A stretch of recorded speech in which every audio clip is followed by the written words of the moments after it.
Okay mga anak, let's go to the last part of this topic and let's discuss the third ethical normative theory, which is consequentialism, or we call it sometimes utilitarianism. Again, the third ethical normative theory is consequentialism or utilitarianism. Now, there are many forms of this, but we will only discuss the three. Okay, the first form is all about the pleasure and pain of a person. So meaning to say, you base your, again, this is related again sa sinabi natin na in the 3 or 4 videos ago, na one relevant moral feature of a human act is that all of our actions have consequences. Okay? Both for the person doing the action and to the one na recipient ng ating action. Okay, so the first one has something to do with pleasure and pain. So under the first form, we can classify it as hedonistic and non-hedonistic. Pag sinabing hedonistic, it's concentrated on the feeling of pleasure. Ibig sabihin, the moment your act brings pleasure, automatically, that is a good act. Okay? And of course, yung opposite naman nun, kapag nag-cause ka ng pain, that is a wrong action.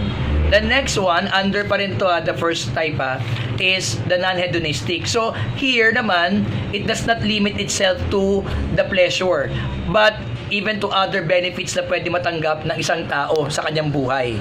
Like good relationship, power, achievements. So, whenever na our act leads to those things, to the achievement of those things, ibig sabihin, it's a moral act. Okay? Then, kapag opposite naman siya, pag hindi mo ginagawa yon, your action does not lead to that, whether personal or to the people around us, so it's an immoral act. Okay? So, that's the first form regarding pleasure and pain. Either hedonistic or non-hedonistic. The second form, which is also related with the first one, later on mag-i-intertwine yan But let's go to the second form. The second form has something to do with the people doing the action. O kung ano yung nagigain niya. And vis-a-vis, yung mga nagigain din ng mga tao sa na-recipient ng kanyang action. So here, we have what you call, sige, let me just check again my notes. O yun langaw. So sumama sa discussion natin, no? So the first one is agent relative or egoistic, and the second one is agent neutral or non-egoistic. By the way, you can read this also in the page 165 of your book. Okay? So, for the agent egoistic, here, ang sinasatisfy natin, yung interest, yung motibo, yung pleasure, yung motibo at interest ng taong gumagawa ng action. Okay, kaya we call it egoistic. And then the other one nga is agent neutral.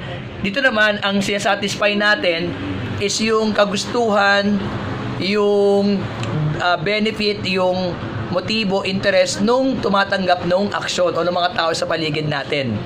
Okay? Now, yung first form and second form, dahil ito ay nagko-combine, nag-i-intertwine, based on these two forms combination, may lumalabas na 4 kinds of consequentialism.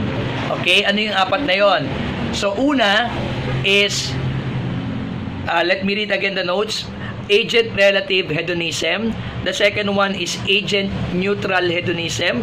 The third one is agent relative non-hedonism, and the fourth one is agent neutral non-hedonism. Let me go on with the first one. The first one is agent relative hedonism. Ibig sabihin, when you say agent relative hedonism, it has something to do with the pleasure nung gumagawa nung action. So again, that's agent relative hedonism. So pleasure pa rin we're focusing on pleasure na nag-gain nung gumagawa ng action. Whereas the other one naman, agent relative non-hedonism, ito naman again, nakafocus pa rin sa gumagawa ng action, guys we can consider the act as utilitarianism if a person gains many things or other things aside from pleasure. Kasi aminin nga natin, di ba, hindi na naman pleasure o saya ang ating hinahanap bilang tao. May marami pa tayong hinahanap. No? Datang again, kasama doon achievements, quality relationships, etc. So the other one naman is, yung nga, binanggit ko rin kanina, agent neutral hedonism naman. The agent neutral hedonism So, ang focus naman dito, yung mga tao sa paligid yung nagre-receive ng action. Okay? So, dahil hedonism to, do they receive pleasure with our action? So, agent neutral hedonism. The other one is agent neutral non-hedonism. So, aside from pleasure, ito ba mga tao sa paligid natin, may mga nagigain ba silang other benefits aside from pleasure from our actions? So, those are the 4 kinds of consequentialism or utilitarianism in relation to sa first 2 forms. Okay?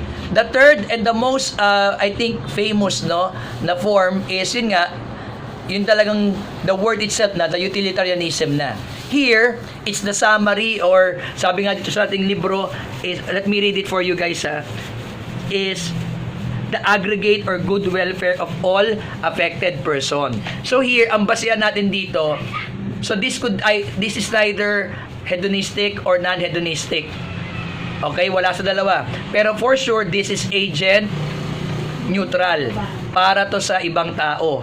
Ang focus dito ay ibang tao. Kaya para sa atin, no, in this respect, in this particular normative ethical theory, no, especially sa consequentialism, ito yung para sabihin natin pinakamaganda na magsasabi kung tama o mali ang ating ginagawa. So, in other words, the greater good of the many people.